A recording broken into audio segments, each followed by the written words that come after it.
गांव की पगडंडी, जहां अब ना तो उतनी भीड़ रह गई थी, ना वैसी रौनक। खेतों में हरियाली तो अब भी झलकती थी, पर गांव की चौपाल पर अब उतने लोग नहीं बैठते थे। वहीं उसी चौपाल के सामने बने कच्चे पक्के मकान में रहते थे राम स्वरूप चौधरी। 80 पार उम्र का एक बूढ़ा किसान, चेहरा झुर्रियों से भरा, आंखों में एक गहरी थकान, लेकिन वही पुराना अपनापन।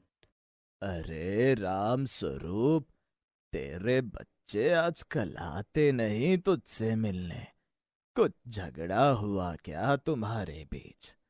तेरे बच्चों ने तुझे मेरे बेटे की तरह छोड़ दिया क्या? नहीं नहीं, ऐसी कोई बात नहीं है। बस आजकल नौकरी से छुट्टी कम मिल रही है, इसीलिए थोड़ा कम आना जाना चल रहा है। मेरे बच्चों जैसा तो कोई है ही नहीं इस दुनिया में। राम स्वरूप के 4 बच्चे थे, 3 बेटे और एक बेटी। चारों पढ़ लिख कर शहर में बड़े बड़े पदों पर नौकरी करते थे। राम स्वरूप चौधरी का गांव वाला जीवन ही उनकी सांसों का आखिरी सहारा था।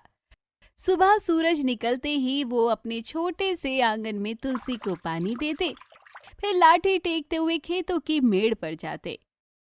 अरे, खेत की मिट्टी की गंध ही तो जीने की वजह है। शहर में क्या मिलेगा मुझे? 4 दीवारें, गाड़ी का शोर और पंखे की ठंडी हवा, पर मिट्टी की खुशबू कहाँ? ऐसी ताजी हवा में रहने का सौभाग्य शहर की प्रदूषण वाली हवा में कहाँ? चारों बच्चे अपने अपने ढंग से समझाते रहते। बाबूजी, अब आप अकेले कैसे रहेंगे गांव में? उम्र हो गई है, गांव में ना कोई ठीक से देखभाल है ना अस्पताल। चलिए मेरे पास दिल्ली में रहिए। राजेश बेटा, तेरे लिए सब ठीक है, पर मुझे शहर का दम घोंटू माहौल कहाँ सुहाएगा। बाबूजी, अब ज्यादा जिद मत कीजिए। आजकल तो गांव में डॉक्टर भी ढंग के नहीं, वहां बीमार पड़े तो कौन देखेगा? मेरी पत्नी भी चाहती है कि आप हमारे साथ लखनऊ आ जाएं। बेटा, तुझे मेरे इलाज की चिंता होगी, लेकिन ये मिट्टी, ये बरगद का पेड़, ये तालाब, ये सब छोड़कर कैसे जाऊं? इन सब के साथ ही तो मैंने अपनी पूरी जिंदगी निकाली है। बाबूजी, हम सब आपकी फिक्र करते हैं। अकेलेपन में इंसान टूट जाता है। मैं सोचता हूँ आप यहाँ हमारे शहर आ जाएं तो काफी अच्छा होगा। यहाँ सब सुविधाएं हैं। तुम्हारे शहर? अरे, वहां की भीड़ भाड़ में तो आदमी अपना नाम ही भूल जाए।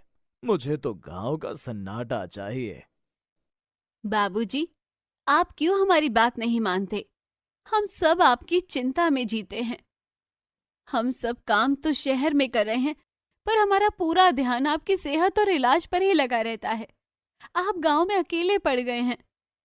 बिटिया, मैं अकेला नहीं हूं। मेरा गांव, मेरा खेत, मेरी गाय, ये सब मेरे साथी हैं। उम्र के साथ बीमारियां भी घर करने लगी थी। कभी घुटनों में दर्द, कभी सांस फूलना, कभी दिल की धड़कन तेज होना। एक दिन अचानक हालत बिगड़ी तो राजेश और सुरेश गांव पहुंचे और जबरन अपने बाबूजी को शहर ले आए। देखिए, इनकी हालत ठीक नहीं है। उम्र ज्यादा है, इनको लगातार देखभाल चाहिए। गांव में रहना रिस्क होगा। इन्हें लगातार चेकअप और दवाइयों की जरूरत पड़ती रहेगी। इस उम्र में ये सब नॉर्मल है। चारों बच्चों ने एक दूसरे की ओर देखा। उनके चेहरों पर गहरी चिंता थी। देखा बाबूजी, डॉक्टर भी कह रहे हैं अब तो मान जाइए। डॉक्टर की बात ठीक है बेटा, पर क्या आदमी सिर्फ इलाज के लिए जीता है? जीवन तो वही है जहां दिल लगे।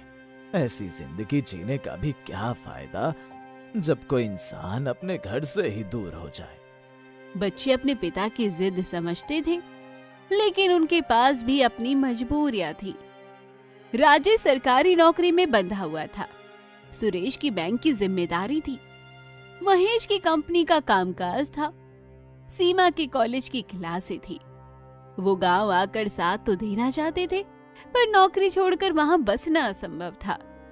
एक रात चारों भाई बहन शहर के घर में बैठे थे। बाबूजी सो चुके थे। अब क्या करें? बाबूजी को गांव भी नहीं छोड़ सकते, और यहाँ रखना चाहे तो वो तैयार नहीं। शायद हमें गांव में एक नर्स या केयर टेकर रख देनी चाहिए। पर बाबूजी को ये अपमान लगेगा। वो कहेंगे कि हम उन्हें नौकर के सहारे छोड़ गए। वो शुरू से ही कहते थे ना कि मुझे किसी के सहारे रहकर जिंदगी जीना व्यर्थ लगता है। तो फिर क्या हल है? हमारी नौकरी है, बच्चे हैं, जिम्मेदारियां हैं। हम सब गांव में चाहकर भी नहीं रह सकते। सभी चुप हो गए। कमरे में सन्नाटा भर गया। सुबह जब राम स्वरूप ने बच्चों को उदास देखा तो खुद ही बोल उठे, बेटा चिंता मत करो, मैं गांव चला जाऊंगा। वहां मैं अपने लोगों के बीच रहूंगा। तुम सब अपने अपने काम करो। मैं नहीं चाहता कि मेरी वजह से तुम सबके परिवारों में किसी भी तरह की दिक्कत हो। बाबूजी, आप ऐसा कैसे बोल सकते हैं? आप जानते हैं कि हम सब आपसे कितना प्यार करते हैं। बाबूजी, गांव में आप सच में अकेले हो जाएंगे। बिटिया, अकेला वही होता है जिसके पास अपनों की याद ना हो। तुम सब तो मेरे दिल में बसे हो, मैं अकेला कहाँ। यही क्रम चलता रहा। जब भी स्वास्थ्य बिगड़ता, बच्चे दौड़ते गांव जाते, बाबूजी को शहर लाते, इलाज कराते और फिर बाबूजी गांव लौट जाते। हर बार यही सवाल गूंजता, क्या करें? बाबूजी को शहर में रखे या उनकी मर्जी से उन्हें गांव छोड़ दे? पर जवाब किसी के पास नहीं था। समय बीतता गया, पर समस्या जस की तस। बच्चे अपनी जिम्मेदारी निभाते रहे, बाबूजी अपनी जिद पर अड़े रहे। गांव और शहर के बीच का ये संघर्ष कभी सुलझ न पाया। हमारी जिम्मेदारी हमें शहर बांधती है और बाबूजी का मन गांव से बंधा है। ना हम गांव छोड़ सकते, ना बाबूजी शहर अपना सकते। ये सवाल अधूरा ही रह गया। आखिर करे तो क्या करे? बाबूजी और उनके चारों बच्चे सब इसी उलझन में फंसे रह गए। समस्या का कोई हल ना मिला। जीवन कभी कभी ऐसे दोहराहे पर खड़ा कर देता है, जो ना आगे बढ़ने की राह मिलती है, न पीछे लौटने का रास्ता। राम स्वरूप और उनके बच्चों की यही कहानी थी, जहाँ चिंता थी, प्यार था, जिम्मेदारी थी, पर हल कहीं नहीं था। क्या आप लोग भी कभी ऐसी परिस्थिति में फंसे हो जिसमें आपको कुछ समझ नहीं आ रहा हो कि आखिर करे तो क्या करे? क्या कभी आपको लगा है कि सब कुछ सही करते हुए भी कुछ ऐसी परिस्थितियां बन चुकी है जिससे बाहर निकलना आपके लिए संभव नहीं हो पा रहा है?